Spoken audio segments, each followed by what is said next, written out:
All right, so without further ado then, I think we'll bring Bill up to lead us in our first couple of songs. These will be familiar if you were here last month. We had a 3-week turnaround, so we're doing the exact same songs. We hope you liked them then, because if you didn't, you might want to go play in the kids area. Okay, Bill.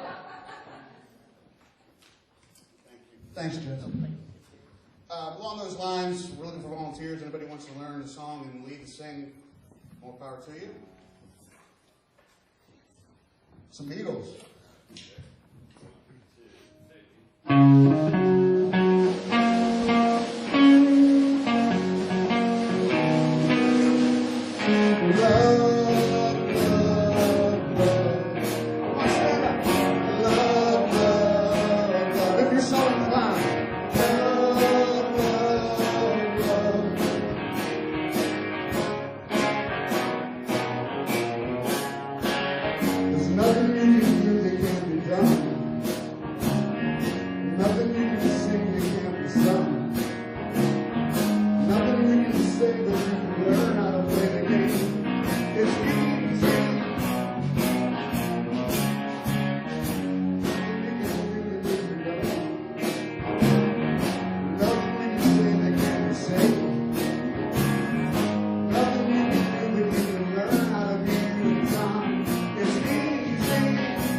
Something very tribal, I think, very primal about doing this kind of stuff together. Next, everybody knows this one, the Bill Withers.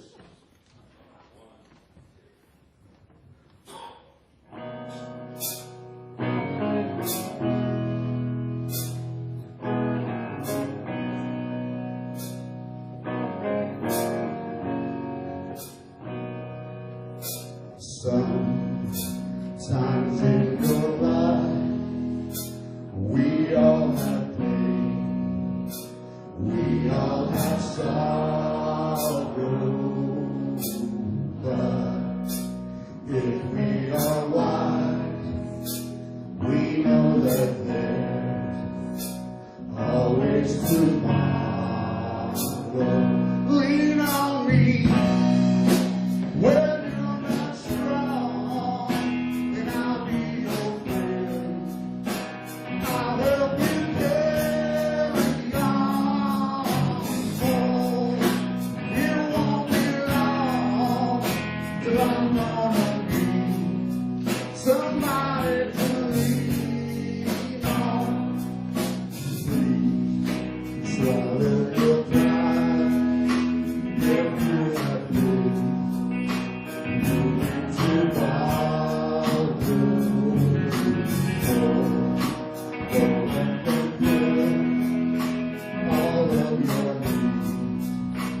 We have a bunch of Andys in the building, so that's going to get confusing. Okay, so first of all, I'm just going to try to freestyle a little bit. I'm supposed to tell you what Sunday Assembly is all about, but I think the easiest way to do that is for me to tell you a little bit about myself.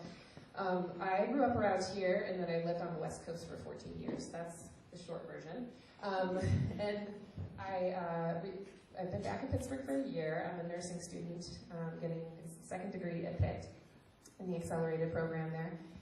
And I grew up in kind of Jesus camp up north. And got away from religion and became more of a humanist when I was out west. So when I came back to Pittsburgh, I was really nervous about being in my old stomping ground. And I was looking for places where I felt like I could build community and fit in, and I found a lot of great groups with the Drinking Skeptically and Brunching Skeptically folks and the Center for Inquiry, and that was all really great. But I also was a working musician for a long time. I was a singer-songwriter. I put out a couple of records, and live music and group experience, group shared experience has always been a big part of my life. So, I've been to Burning Man and like that kind of thing. So so that sort of, tribal, like Bill was saying, experience was really missing for me. And then I got a scholarship to the American Humanist Association conference in Philadelphia in May, I think, of this year. And I saw the Sunday Assembly folks. And for those of you who haven't seen the founders, Sanderson and Pippa, they're both blonde and very Nordic looking. They look like a Nordic power couple. And they are both stand-up comedians, and that's how they met, and that's where they got the idea for Sunday Assembly.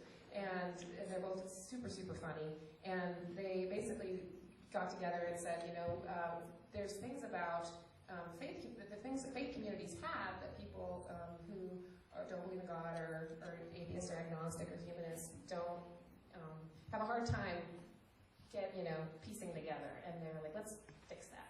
So they just started one in London, and it spread it was like striking a match to a dry hayfield or something. Like 30 sprung up over the next year. I think 10 sprung up within the month or something, and then there was 30 when we started, and 30 assemblies started when we started, so now there's 60. And they're all over the world. They're getting a lot of press. Sanderson's sort of he used to be a sales guy for The Economist, and he's extremely talented with the media and gets a lot of press for Sunday Assembly everywhere, which is the international branch. So anyway, the big punchline of the Philadelphia experience was it was such a blast. I just thought this is a no-brainer. It should be happening in Pittsburgh if it isn't. Turns out Andy Koch, who leads the band and is going to come up and do a reading in a minute, had already contacted the London folks, and Jill and Bill, who are sitting over here on the bench, they also, Bohemian, had expressed interest, and Aaliyah over here in the corner was at the first meeting. There was 5 of us on a back porch in June, right? June 22nd. Okay.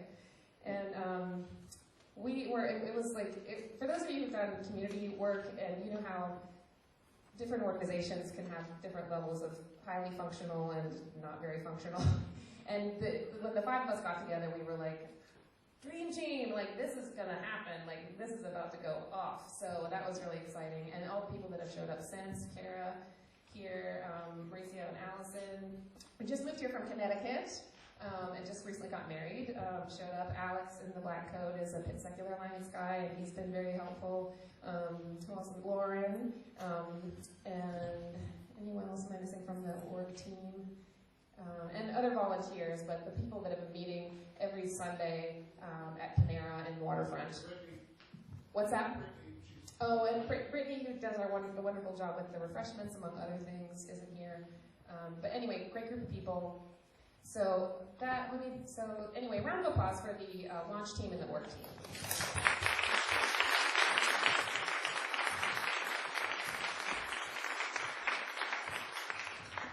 And they've become friends of mine, which is kind of the point. So it's been great.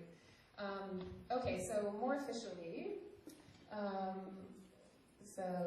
Great. Okay, so can we do the Godless Congregation that Celebrates Life slide? So this is the official line from London, and we do not want to change a word. A Godless Congregation that Celebrates Life.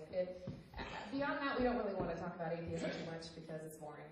But we are a Godless Congregation that celebrates life, so we like to focus on that. And can you move to the next slide? Our vision is a godless congregation in every town and city and village that wants one. So we kind of see this as extremely normal and something that has gone viral and will continue to go viral. So this is actually, to some people, this might seem like an ambitious vision. We don't think so. Next slide, please. And our mission is to help everyone find and fulfill their full potential. So we have a very active, positive mission to help everyone find and fulfill their potential. The people that are drawn to Sunday Assembly tend to be atheists, humanists, agnostics, non-believers, skeptics, and I accept all of those labels for myself. And once you get there, what do you do? And I know for sure that Andy Norman is going to speak to that for us, but in a nutshell, that's what we're about. Okay, so the motto, this is almost like a fraternity or something. Our team animal is, or our frat gemstone. So it's live better, three things: live better, help often, and wonder more, which I just love. I have to say it again. Live better, help often, and wonder more. That is pretty easy to get behind, wouldn't you say? Yeah. It's hard to argue with that. It's like, I think I sent an email to the group. I'm like, this is like arguing with rainbows and unicorns and whiskey and chocolate and sex. It's like not a hard sell. Live better, help often, and wonder more. I love it. You can ask us more about that. It's just to kind of keep track of time here. There is a charter. So this is it's a fairly decentralized organization, and at the same time, there are some road rules. So you can imagine with 60 assemblies worldwide, and with a skeptic type audience, no one really wants to be told what to do specifically, a whole lot. But Pippa and Sanderson, when they started in New York after they left London, they did, some of the groups did kind of veer off into a vibe that they didn't want to be a part of. And so, that puts you in a quandary. If you, started this thing, you're like, be you, fulfill your potential, and these people are like, we want to do this. And we're like, oh no, don't do that. And the impression that I got was, it was a group that was extremely identified with being atheist and extremely evangelical about that and extremely wanting to deconvert people. And Pippa and Sanderson didn't have a problem with that, but they said they didn't want that to be what the Sunday Assembly was about. Like, celebrating life is what the Sunday Assembly is about. And that group has just gone off and formed their own organization, which is great. So the charter that came out of that, you're not going to be able to see it really well. I'm not going to elaborate on it because it would take forever. I'm just going to read it word for word. And they put a lot of time into it, and it's extremely lucid. So this is the charter for the Sunday Assembly. It's 100% celebration of life. So this is first. We are born from nothing and go to nothing. Let's enjoy it together. Number 2, Sunday Assembly has no doctrine. We have no set texts, so we can make use of wisdom from all sources. Number 3, Sunday Assembly has no deity. We don't do supernatural, but we also won't give you a hard time if you do. Sunday Assembly is radically inclusive. Everyone is welcome regardless of their beliefs. This is a place of love and total acceptance for all. Radically inclusive is a big one. Paxi Anderson says, your religious grandmother should be able to come to this and have a good time. So I think that kind of says it all. Sunday Assembly is free to attend and not for profit. We do ask for donations to cover our costs and support our community work, which we will talk about later. Sunday Assembly has a community mission through our action heroes, which is you. We will be a force for good. And we're getting that going, more on that later. Sunday Assembly is independent. We do not accept sponsorship or promote outside businesses, organizations, or services.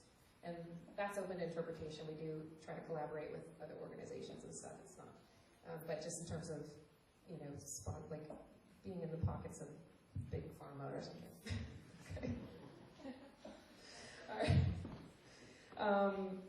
Sunday Assembly is here to stay. With your involvement, the Sunday Assembly will make the world a better place. Sunday Assembly, we won't tell you how to live, but we will try to help you do it as well as we can. So we're trying to keep the moralizing to a minimum. We assume you're all grown-ups and have been working on your personal code of morals and ethics for some time. So, keep working at it and let us know if you need help. And the last one is to remember point number 1, that Sunday Assembly is a celebration of the one life that we know we have. And that is the charter. Round of applause for the charter.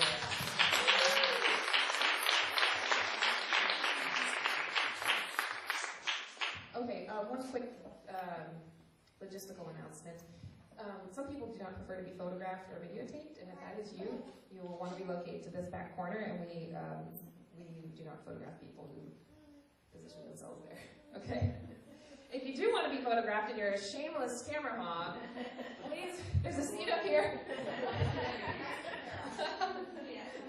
Yeah, just hang out with Karen. Okay, so next, Andy Hope's going to come up and read a poem, and Andy is one of the founding 5, part of the org team, and he leads the band. And I didn't tell him this, but I don't think he'll mind. If you don't mind reading the poem twice, because a lot of times it's short, and a lot of times people don't catch it the first time around. Yes, that will give you time to practice too.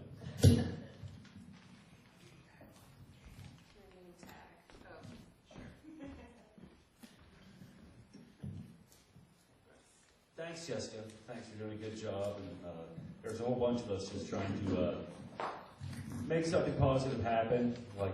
That's pretty general, but that is what we're trying to do. All right. Here's a poem entitled "We Matter." And it was written by Mo Ali. I'm going to be reading it twice. Here it goes.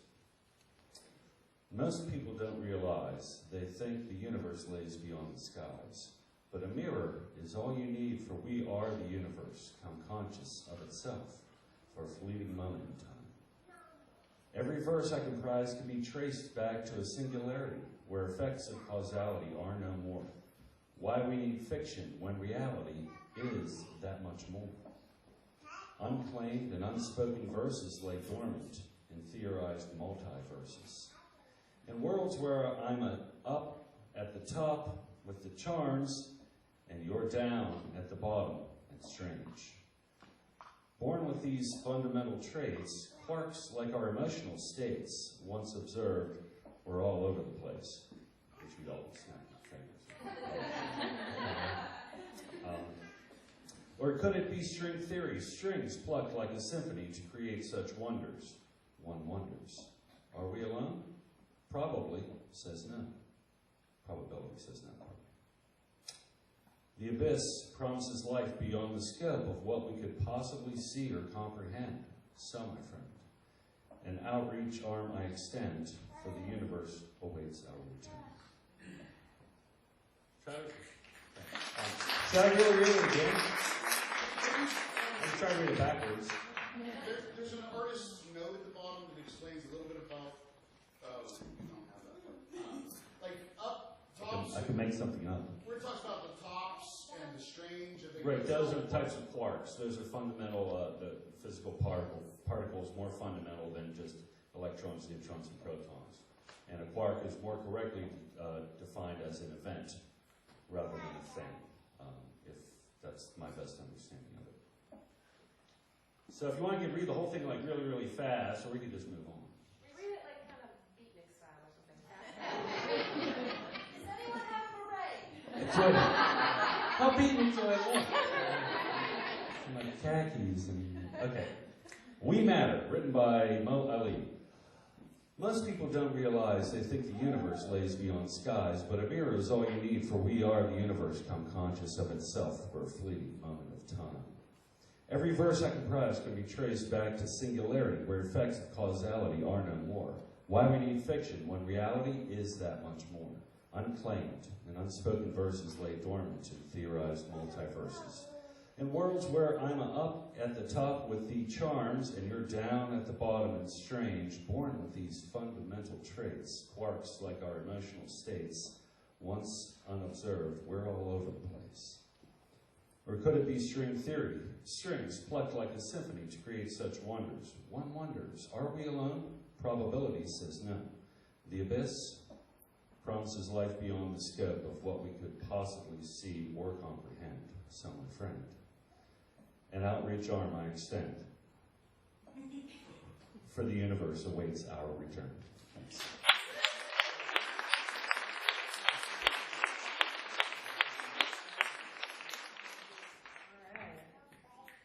Okay, and we forgot to set Andy up nicely by saying that poem was picked for our theme. We try to have a theme every month, and last month we did New Beginnings, and this month it's Helping Each Other Matter.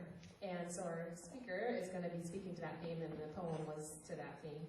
And hopefully the songs are too. So let me introduce Andy, and I'm going to read a little bio here. Dr. Andy Norman works at reviving the forgotten virtue of wisdom. He teaches philosophy at CMU and enjoys facilitating collaborative inquiry on life's big questions. He appreciates the art of listening, advises Carnegie Mellon's Humanist League, and which I think we have some CMU students here in the house, right? And conducts research on the structure of reason-giving dialogue. Andy seeks to promote a better understanding of reason's requirements and life-affirming alternatives to destructive ideologies, which we could use plenty more of that. His work appears in Free Inquiry, the Humanist Network News, and a wide range of scholarly journals. In his free time, he runs ultimate Frisbee camps for kids. Dr. Andy Norman.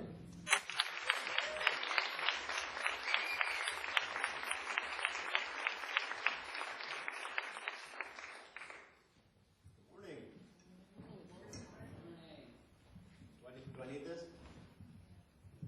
Maybe for the video. Oh, yeah.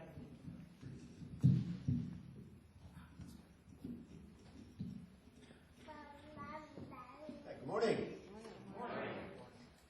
I didn't tell Jess this, but when she asked me to speak here this morning, my first thought was, damn it, Jess, I'm a philosopher, not a priest. What do I know about sermonizing? But I bit my tongue, and I decided to look up the word sermon, and the definition said basically something like Sunday morning bloviating about things you couldn't possibly know or understand. and my next thought was, well, how different can Sunday mornings be? I'm a philosopher. I got that.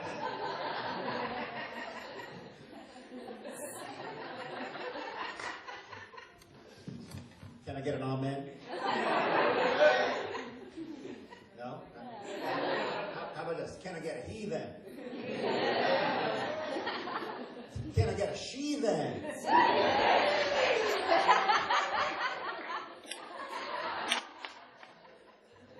Praise the Lord. All right. I'm supposed to get serious here, so you're going to have to forgive me if I get serious.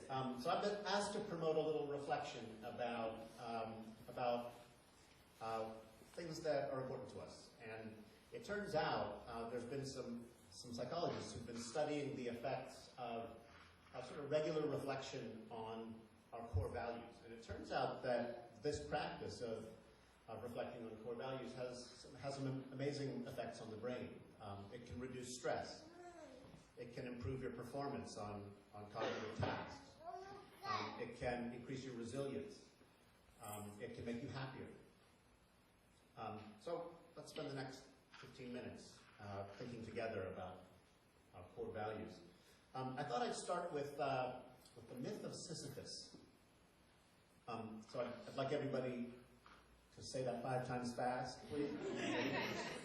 Myth of Sisyphus, myth of Sisyphus, myth of Sisyphus. Okay. All right. Now that we've all been silly together, I think we can relax now. So can anybody dredge up from memory, what's the basic story? What happens in the myth of Sisyphus? Big rock, big hill. Big rock, big hill. Yeah, so Sisyphus has to push the big rock to the top of the hill, and then it rolls back down to the bottom. I think this is his punishment, right? Don't the gods punish him with this task? Clever. They trick the gods or something like that. I'm not real familiar with that part of the story, but yeah, I guess it's a punishment for some trick he committed on the gods. So I want you to think for a little bit about Sisyphus's plight. How does it feel? I mean, would you trade places with Sisyphus? Yeah, why not? Condemned to do the same thing. Boring. Yeah. Okay, it's boring. Condemned to do the same thing again and again. Hopeless. It's pointless. Yeah. Discouraging. Discouraging? Good. The thing that stands out for me is its pointlessness. I mean, that if you wanted to create a story to illustrate the plight of somebody who's condemned to a pointless existence, it's hard to come up with a better story than the myth of Sisyphus. And I think the Greeks actually came up with this myth in part to provoke reflection on what a pointless existence would look like. So ask yourself this, does the pointlessness of Sisyphus's plight horrify you at all? Imagine that was your plight. That would be pretty horrifying, wouldn't it?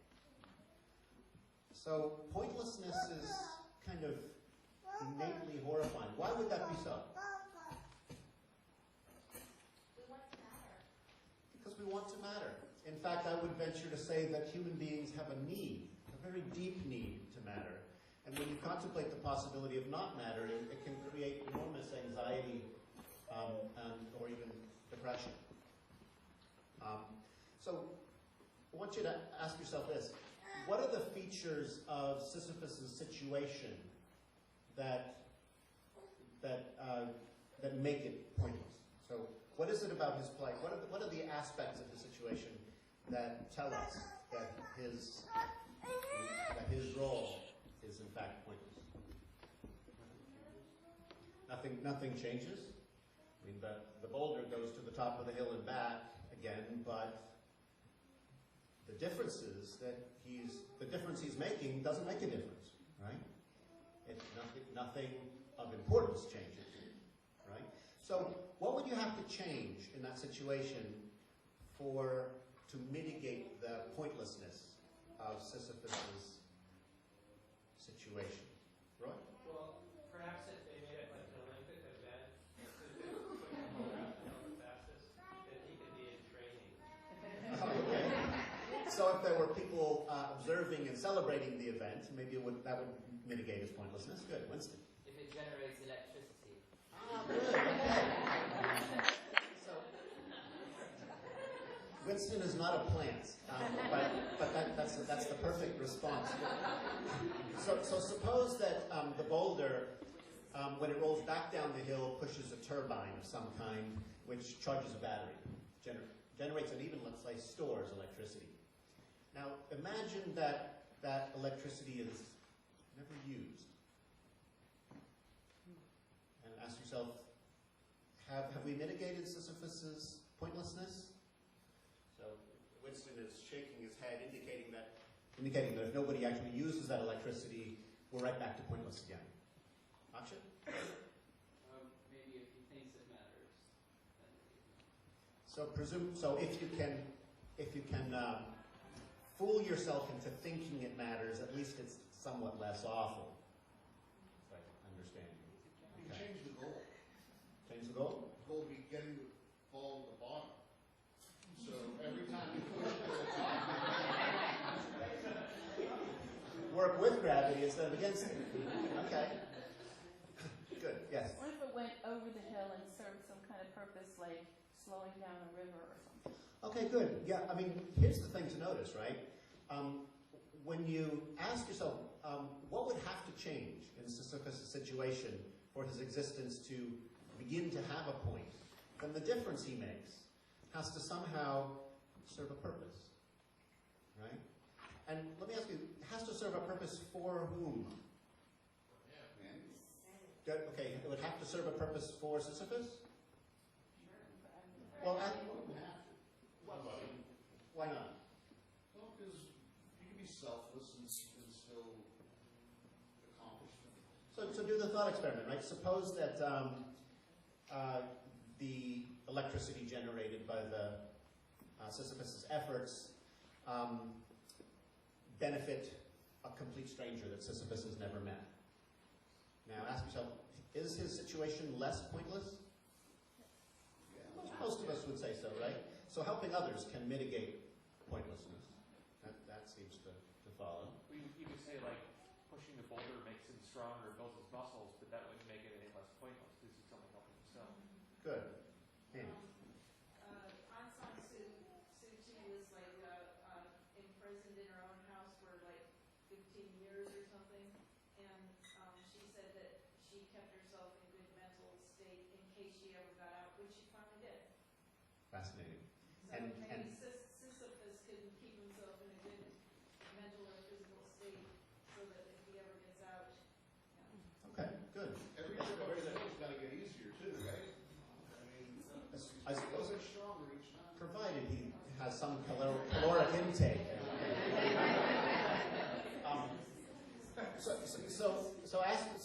So the thought experiments here are interesting. So imagine that Sisyphus, the energy capture system that Winston has designed for us. He's a physicist, by the way. So suppose that the electricity that uses generates food pellets that pop out and feed a rabbit.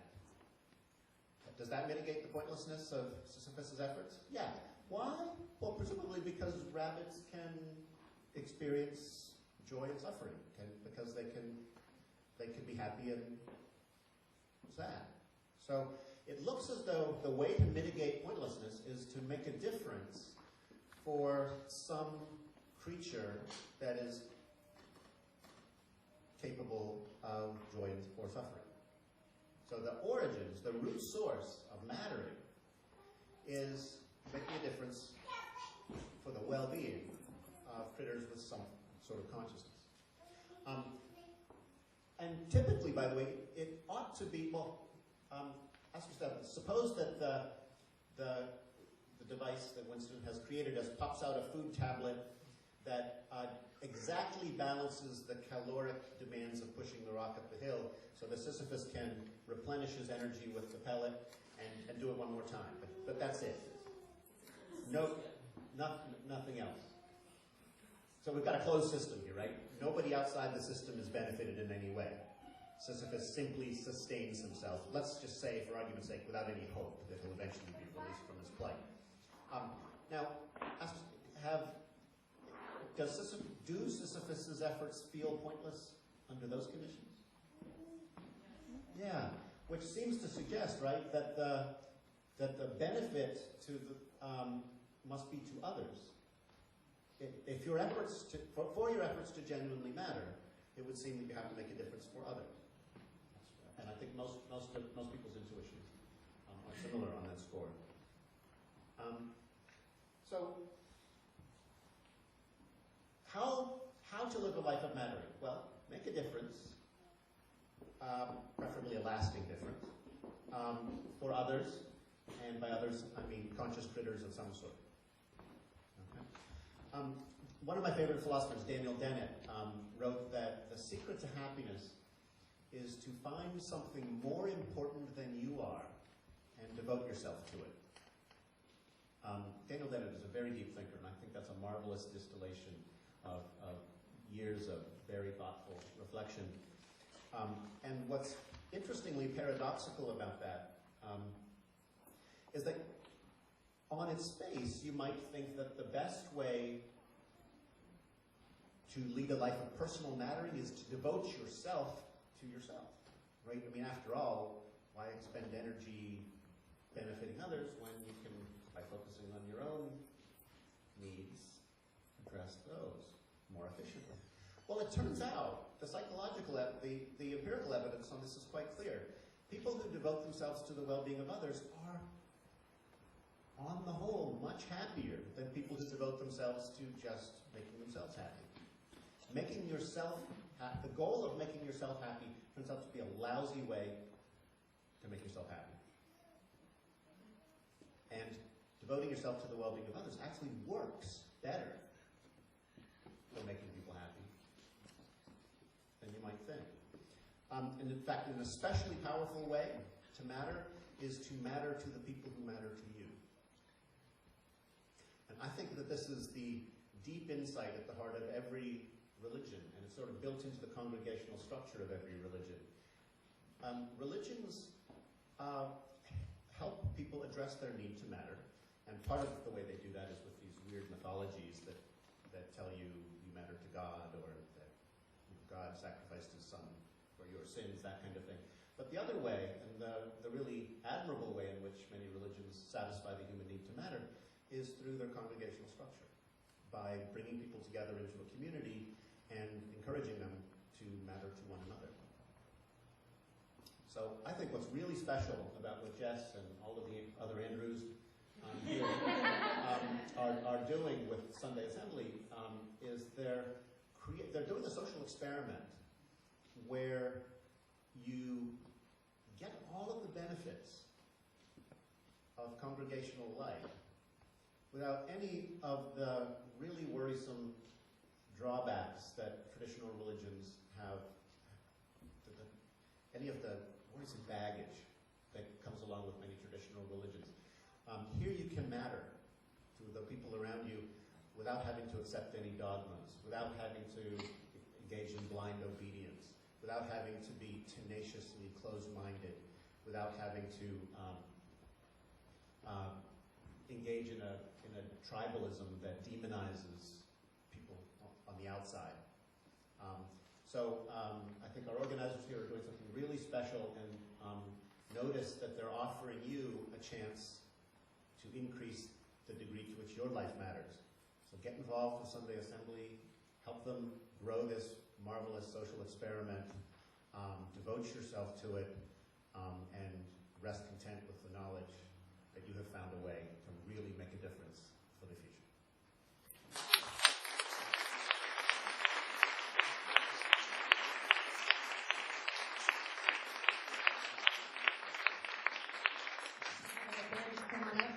Thank you, Dr. Norman. That was extremely fascinating. Listen to you all talk about Sisyphus. I don't think I've heard that story 100 times. And an electric turbine, an Olympic event, changing it so that the goal is for the rock to be at the bottom of the hill instead of the top. That was pretty genius. We're going to do some more singing.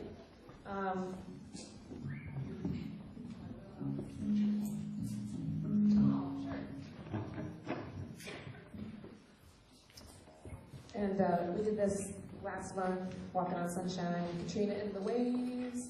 You can try to stay seated for this, but I dare you. I challenge you to try to stay seated for this song.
Awesome sauce. You guys are awesome. Thank you. Especially thank you to those who find group singing excruciatingly painful. It does get easier with time, yes. Okay, now we're going to do Aaliyah is doing her best. Aaliyah, remember one of the founding nuts? This little segment is different every week, so it's like blank is doing their best. And it's like a 5-minute thing. It's fairly open to interpretation. So in general, it's supposed to be like somebody crowing about something they're proud of or talking about some obstacle they've overcome. So if this is something that you would ever like to do, please come see me or Jill. Please go see Jill. And actually, that goes for all the roles. So just a quick explanation of the roles. So I'm the host this time. Bill was the host last time. And it changes every time. The way they keep it decentralized, or they encourage us to keep it decentralized, is for no member of the congregation, for lack of a better word, to do any role more than 6 times within a year. So, like, maybe I'm the host this time, and I do a reading next time, and then I blah, blah, blah. So that gets new faces up here, gets people involved, keeps it from becoming a cult of personality, etc. So Aaliyah's going to come up for this segment, and we'll keep going.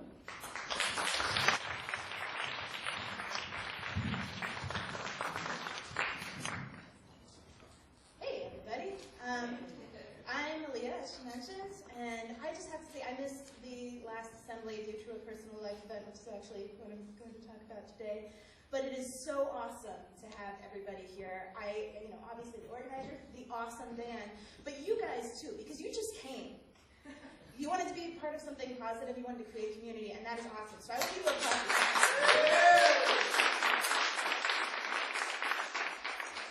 And enough about you, I'm going to talk about myself now.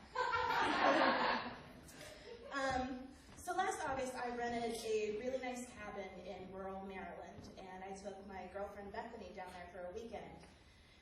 And we had an amazing dinner, we had wine, we sat on the porch of the cabin, and we just talked, and we read in these rocking chairs.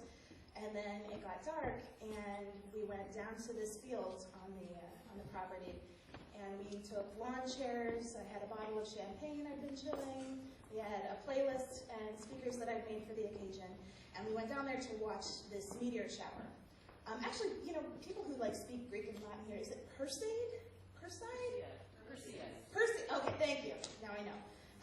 So that's the meteor shower that we were watching, and it was amazing. It was unbelievable. Hundreds and hundreds and hundreds and hundreds of meteors. We lost count. All different colors: blue, white, green, orange. I didn't even know they came in those colors. And we're listening to the playlist, and the playlist comes to the end, and I turn to her, and I ask her to marry me. And she says yes. And it's this incredible moment. We're both smiling, we're crying a little, we can't really talk, we're just so full of emotion and happiness. And then she says, "You already have a planning spreadsheet for this wedding, don't you?" Seriously, first thing she said after yes. And I had to say yes, because I'm an insane planning person. It's just what I do. So we started planning the wedding, and it took kind of a big toll on me. There's so many details involved with the wedding, even if you're trying to be totally laid back and casual like we were. There's so many details, What are we going to eat? When are we going to eat? Where are we going to eat it? What are we going to dance to? When will we dance? Where will we dance? How will we dance? And when you're thinking about all these details, it's not really about control. Okay, it's a little bit about control. But you're thinking through all of these things because you want it to be awesome. You want it to be fun for the people who are at your wedding and for yourselves as well. And I liken the experience of wedding planning to being kind of like a meteor shower, where it's this magical time. You feel like you're part of something really special and really unique. And at the same time, there's this part of you that realizes through this experience just how small and helpless you are. You're like, I'm hurtling through the universe and I can control nothing! It's kind of intense. So I went from plan A to plan B to plan Z to plan some Greek letters I don't even know about. And every every change of plan was really difficult for me. But the day comes, as they do, and pretty much everything went according to plan. It was amazing. People told us that it was the best wedding that they'd ever been to, and we were like, yeah, nailed it. But it wasn't amazing, in fact, because of the things that we planned. It was amazing because of what we didn't plan. To give you an example, we both have some members of our family who are very religious and who disapprove of our relationship and don't support our marriage. And that was really hard for us in this planning process. To have people refuse to come or not be excited about coming because, you know, like, who does that? Who doesn't come? Like, I've been to weddings where you're like, I don't know if this is going to work out. But you go, right? You go because the person is happy and you want them to be happy and you want to be happy with them. It's hard to be feeling all of this love and joy and hope and excitement and just have somebody who cares about you going, you know? And so on our wedding day, we had just been pronounced married, and we join hands and we start to walk back up the aisle, and actually our, what's it called, processional was All You Need Is Love, so like, if you notice me crying over there earlier, that was why. So we're holding hands and we're both so like hyped up, we can't believe that this just really happened, and all of a sudden, this roar goes up. And it's our friends and our family, all of our guests, and they're not just clapping, they are stomping and whistling and cheering and hollering just because they're happy for us. And I gotta tell you, it's about to happen again now. I got to the end of the aisle and I just lost it. The pictures are going to be like ugly cry. Because I've never felt so loved and supported and like we mattered that much. And you can't plan that. There was another moment at the very end of the wedding. The theme of our wedding was music, and planning the playlist was hands down the hardest part of the whole thing. Lots of like hours and days of discussion about the playlist. And the last dance song that we chose was Under Pressure by Queen and David Bowie. Is anyone here unfamiliar with that song? Good, because you were going to have homework to go home and listen to it immediately. Thank you very much, yes. So if you know the song, you know it's not exactly a happy song. You know, if you listen to the lyrics, you've got David Bowie going, it's the terror of knowing what this world is about. Watching some good friends screaming, let me out. That's not happy. But it's epic, it's life-affirming, it's honest. It's a really powerful song, and that's why we chose it. So it comes on at the end, and most of the people at the wedding have already left. It's just our closest friends and our family, our bridal parties. And I turned around and I said, everybody get on the dance floor right now. This is the last song, I want everyone out there. And they all came. I guess I was a little scary. And we are dancing and we're singing this song, but we're not just singing it like you sang a song. We're singing it to each other. We're looking in each other's eyes as we sing it. And, you know, that song has that amazing Freddie Mercury scream! And we all scream for each other.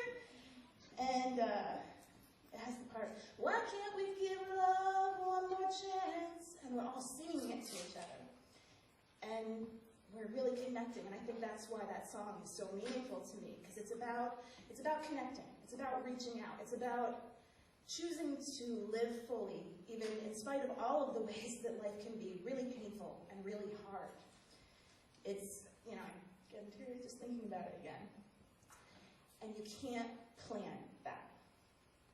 So I guess what I wanted to say is that I'm learning you often can't plan the best things that are going to happen to you, the things that are going to mean the most to you. You just find good people, you surround yourself with them, you love them as best as you can and as hard as you can, and some truly amazing things might happen that were never part of your plan.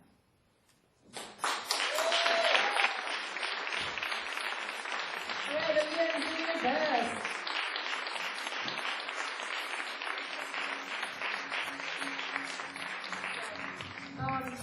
We're gonna, can you flip through, skip that one, and then we'll come back to it.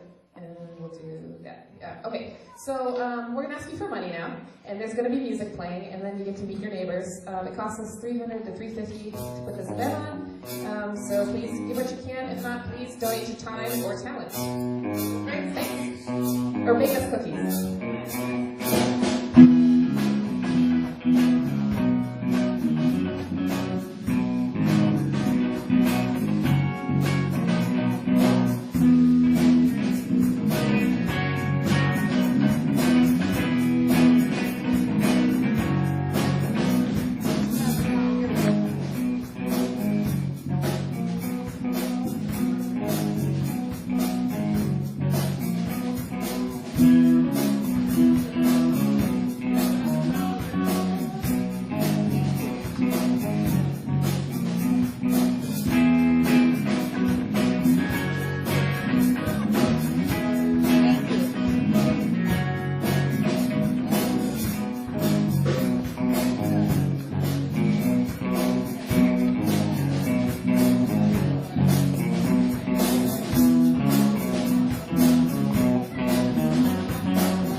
Behinds are feeling flat, or you need to pee and you're waiting for it to be over. It's not over yet.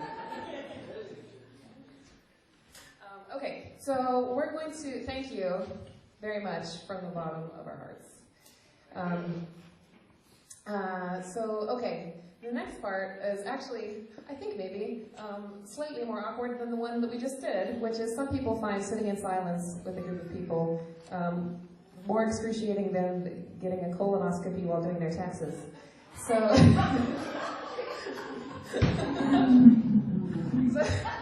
that is you. I think I made it 15 seconds last week.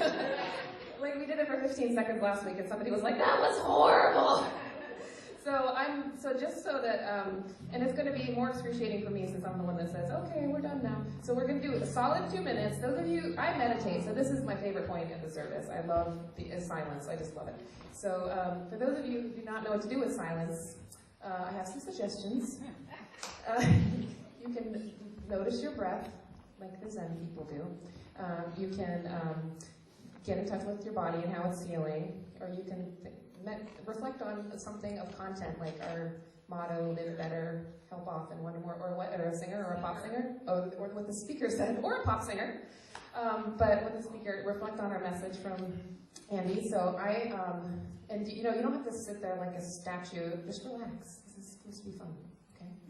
So I'm going to start the timer, and then you'll hear it go off, and then we'll move on to the next thing.